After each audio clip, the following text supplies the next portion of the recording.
Are న్యూస్కి స్వాగతం. Granite కర్మాగారంలో కార్మికుల దుర్మరణం. మృతదేహాన్ని రాత్రి 12 గంటల వరకు ఉంచిన వైనం. ఈ ఘటన మంగళవారం రాత్రి చోటు చేసుకుంది. తెలిపిన వివరాల ప్రకారం వేమవరం సమీపంలో వెంకట పద్మజాతిలో భారీ బండరాయి యంత్రం పైకి తరలిస్తున్న సమయంలో ఇనుప తీగ తెగిపోవడంతో రాజు 21 అనే కార్మికుడిపై రాయపడి అక్కడికక్కడే మృతి చెందాడు. ఈ ఘటనపై యజమాని అలాంటి ఆమె ఇవ్వకుండా వచ్చి నిర్లక్ష్యంగా అక్కడి నుండి వెళ్లిపోయినట్లు కూలీలు తెలిపారు.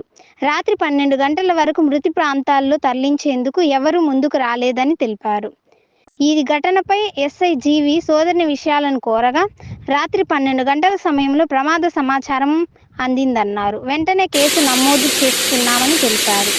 మృతదేహాన్ని సుమారు 7 గంటలైన రాయి కిందనే ఉంచడంపై మానవత్వం లేకుండా చేస్తున్నారని చర్చ నడుస్తుంది. ఏదేమైనా 3 రోజులు ఎవరిలో ఇద్దరు గ్రానైట్ కార్మికులు మృతి చెందడంపై తోటి కార్మికులు తీవ్ర ఆందోళన గురవుతున్నారు.